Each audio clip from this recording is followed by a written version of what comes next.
Hi, boys and girls. Today we're going to read a book called Dear Juno. Dear Juno is about a little boy who writes letters to his grandmother who lives in Korea. And this book is written by So Young Pak, and it's illustrated by Susan Kathleen Hartog. You ready? Let's see what happens.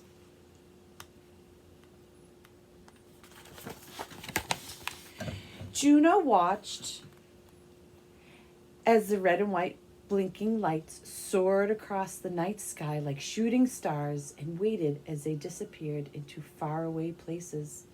Juno wondered where they came from. He wondered where they are going, and he wondered if any of the planes came from his little town near Seoul, where his grandmother lived and where she ate permissions every evening before bed.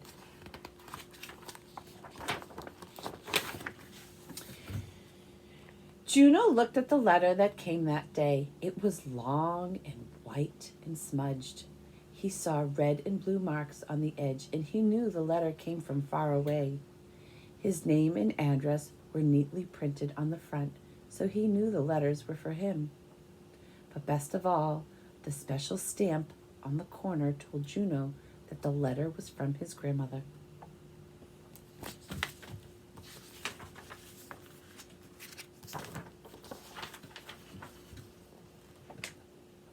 Through the window, Juno could see his parents. He saw bubbles grow in the sink. He saw dirty dishes waiting to be washed. He knew he would have to wait for the cleaning to be done before his parents would read him the letter.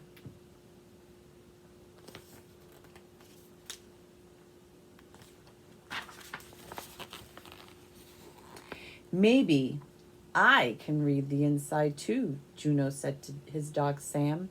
Sam wagged his tail. Very carefully, Juno opened the envelope. Inside, he found a letter folded into neat, small square.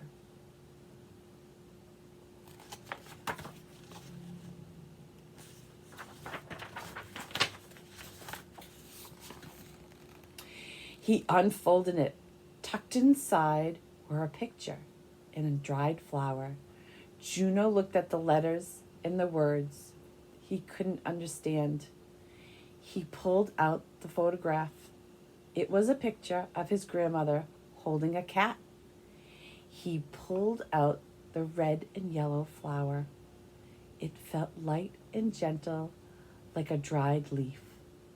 Juno smiled. Come on, Sam, said Juno. Let's find Mom and Dad.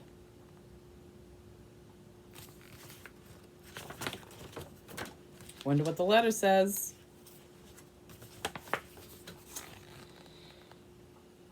Grandma has a new cat, Juno said as he handed the letter to his mother. And she's growing red and yellow flowers in her garden. How do you know she has a new cat? Juno's father asked. She wouldn't send me a picture of a strange cat, Juno said. I guess not, said Juno's dad. How do you know the flower is from her garden? Asked Juno's mom. She wouldn't send me a flower from someone else's garden, Juno answered. No, she wouldn't, said Juno's mom. Then Juno's mother read him the letter. Let's see what it says.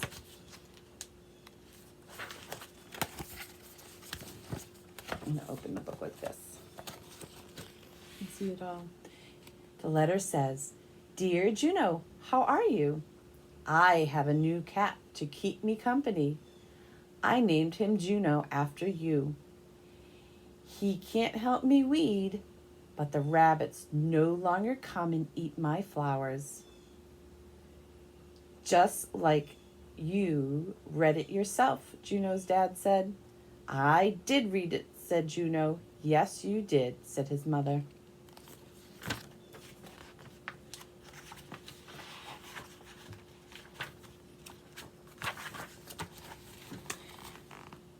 At school, Juno showed his class his grandmother's picture and dried flower. His teacher even pinned the letter to the board. All day long, Juno kept peeking at the flower from his grandmother's garden. He didn't have a garden that grew flowers, but he had a swinging tree. Juno looked at the letter pinned to the board. Did his grandmother like getting letters too? Yes, Juno thought. She likes getting letters just like I do. So Juno decided to write one.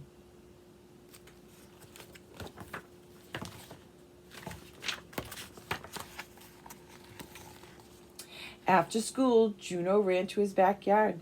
He picked a leaf from the swinging tree, the biggest leaf he could find.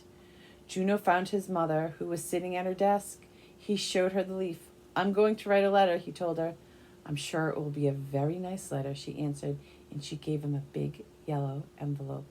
Yes, it will, said Juno, and he began to draw.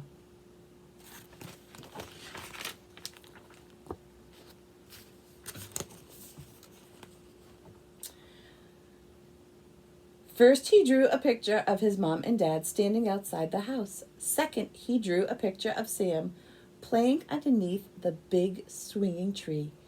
Then, very carefully, Juno drew a picture of himself standing under an airplane in a starry nighttime sky.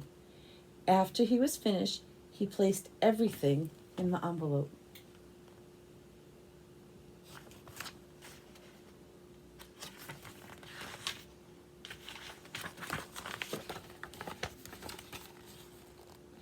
Here's my letter, Juno announced proudly.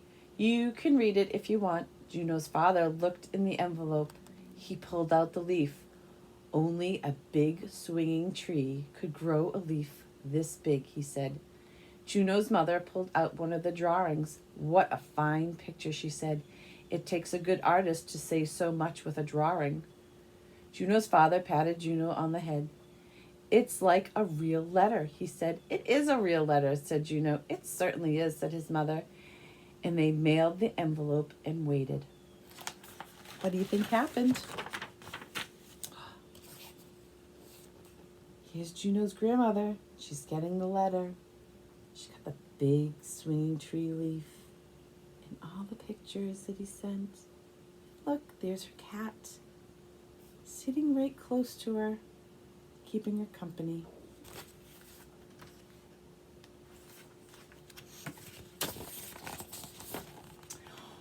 One day, a big envelope came. It was from Juno's grandmother. This time, Juno didn't wait at all. He opened the envelope right away. Inside, Juno found a box of colored pencils. He knew she wanted another letter. Next, he pulled out a picture of his grandmother. He noticed that she was sitting with the cat and 2 kittens. He thought for a moment and laughed. Now his grandmother would have to find a new name for her cat. In Korea, Juno was a boy's name, not a girl's. Then he pulled out a small toy plane and Juno smiled. His grandmother was coming to visit.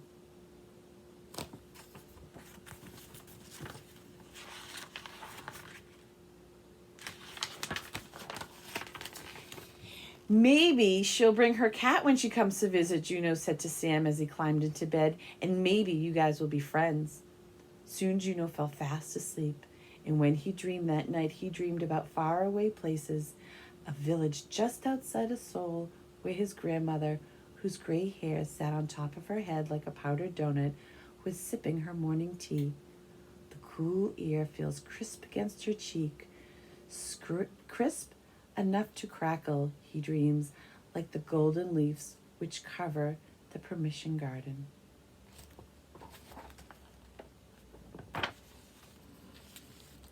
The end. All right, boys and girls, I hope you loved this story. It's one of my favorites. And next week, when we see each other, we're going to read the book again.